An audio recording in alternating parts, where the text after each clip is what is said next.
Now, thank you so much, ladies and gentlemen, for watching this video, and please welcome back once again to my YouTube channel. Tension is too much high in the Azimio la Umoja Alliance coalition after Raila Odinga recently made a statement indicating that he will still run for the presidency for the sixth time in the 2027 general elections. And that is why, if you have been observing Raila Odinga's recent political moves, you can clearly tell that Raila Odinga is too much passionate on several issues ahead of the 2027 general election. First of all, let's talk about the IEBC issue. Recently, when Raila Odinga was addressing his Azimio la Umoja Alliance supporters from the region that he comes from in Kisumu County, Raila made it very clear that he will not accept to go to the 2027 general election with the current situation at the IEBC. Raila strongly believes that the IEBC stole his previous 2022 general election votes, and the IEBC will steal his votes in the 2027 general elections. Also, that is why Raila Odinga has been talking about the US formula. According to Raila Odinga, he wants the IEBC to be dismantled. He wants the IEBC to be destroyed completely, to be removed completely for conducting elections. And Raila Odinga was talking about Kenyans to apply the formula or the US formula of conducting general elections.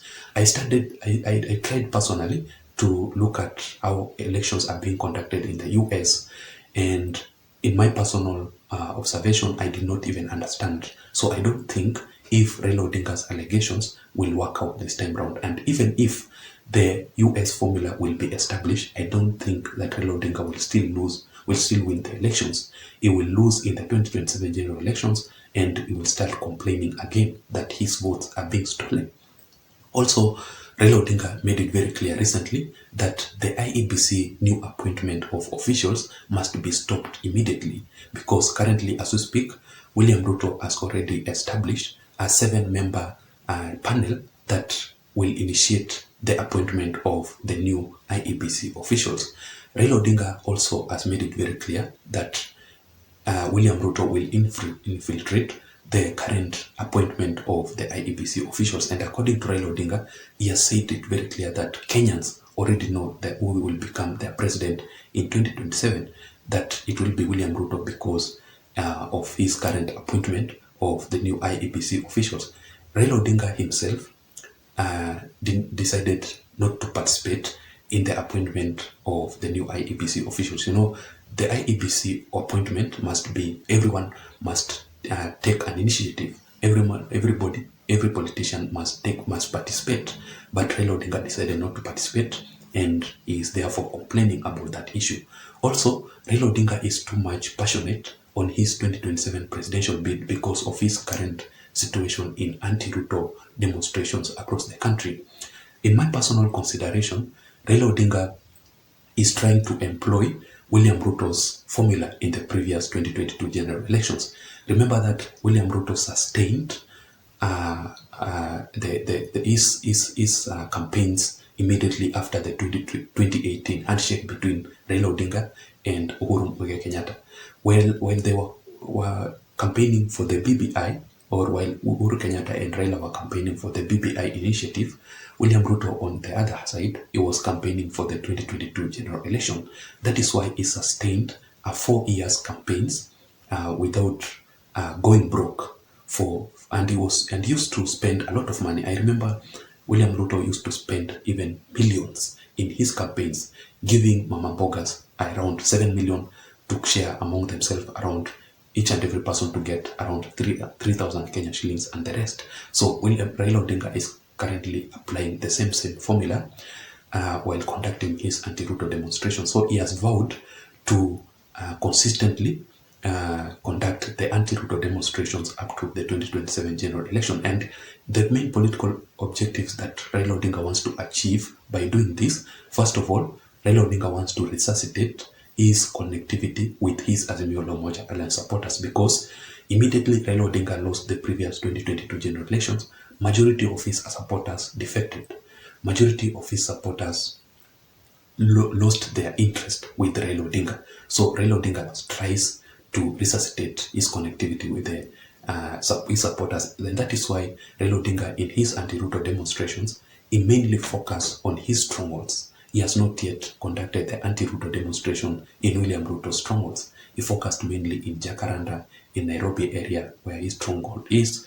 He went to the Luo Nyanza region, he went to Kisii, he went to the western region, but he has not yet gone to Rift Valley region, to the central region, to take the anti-Ruto demonstration. So that explains that he mainly focuses on his strongholds. And also, Raila Odinga wants to gain popularity on the ground. How did William Ruto gain his popularity? By conducting several campaigns across the country. Each and every day, William Ruto would conduct a rally from different places here in Kenya. And also, I think Raila Odinga wants to learn from his previous mistakes. Remember that the person who carried so much the Jubilee administration mistakes and failures is none other than Raila Odinga, because he was supporting the previous government, the Jubilee administration. William Ruto luckily had to run away from the Jubilee failures and pointing fingers at Uhuru Kenyatta and Raila Odinga. And also, thirdly, Raila Odinga is too much passionate on his 2027 presidential bid because of his retirement issues. Raila Odinga has refused to retire from politics.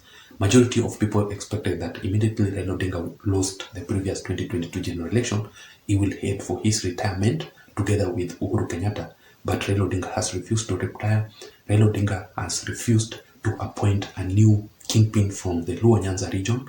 That is why there are several divisions in Kisumu County in the Luo Nyanza region, because majority of them don't want to support Raila Odinga as the kingpin. They want Raila Odinga to officially appoint another person to take over from him because of his age.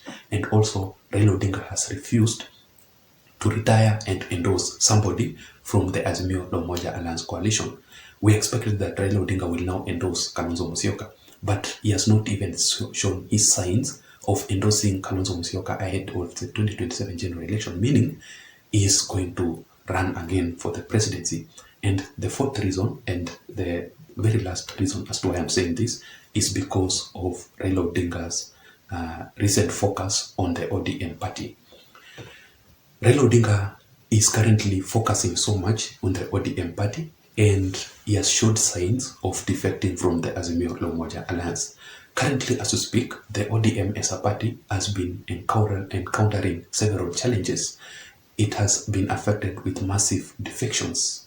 Currently, as we speak, ladies and gentlemen, in ODM, there are divisions. There are the ODM key allies of Raila Odinga who are supporting Raila Odinga and they are following Raila Odinga's orders. And there are ODM rebels who are currently working very closely with William Ruto. They have decided not to follow what Raila Odinga, their political party leader, is talking about. And also, Raila Odinga wants to rebuild the ODM as a party to become a national party, just like what William Ruto is doing.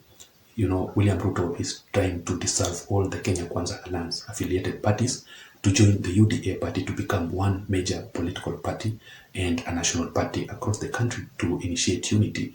And William Ruto is currently planning for his 2027 presidential bid using the UDA as a party, not the Kenya Kwanza Alliance. So I think Raila Odinga wants to employ the same formula. And also, William Ruto wants to counter Raila Odinga wants to counter William Ruto's move to establish or to open the UDA offices in Kisumu County, where he comes from. He wants to use because he will receive a new competitor in the Luo Nyanza region for the very first time. So he will compete between the UDA and the ODM as a party. So he must be very much focused on how to counter that move by President William Ruto. So what I expect is this as I wind up. I expect several defections from the Azimio la Umoja Alliance. Majority of the leaders will defect immediately because Raila Odinga is showing signs of contesting again in the 2027, because there are people who wanted Raila Odinga to endorse them, somebody like Kalonzo Musyoka. And already as we speak, Uhuru Kenyatta made it very clear that if Raila Odinga will run for any office, if Raila Odinga will run for the presidential bid, Uhuru Kenyatta will support Raila Odinga again and again. He will still endorse his presidential bid. That is something that people like Karua, people like Kalonzo Musyoka don't want to hear at all. because Kalonzo Musyoka, personally, I strongly believe that the main reason as to why he supported Raila Odinga in the previous 2022 general election is because of Uhuru Muigai Kenyatta. And also, I expect the Azimio La Umoja Alliance to be dead already. Immediately, Raila Odinga will run for the presidential bid. I expect Raila Odinga to establish a new coalition. So it could be the end of the Azimio La Umoja Alliance coalition. And I expect also Kalonzo Musyoka to rebel against Raila Odinga and form his another coalition. I don't know what to think. Let me hear your thoughts on the comment section below. That was my analysis for today. Until next time, my name is Json. Please don't forget to subscribe to my channel. Thank you so much for watching.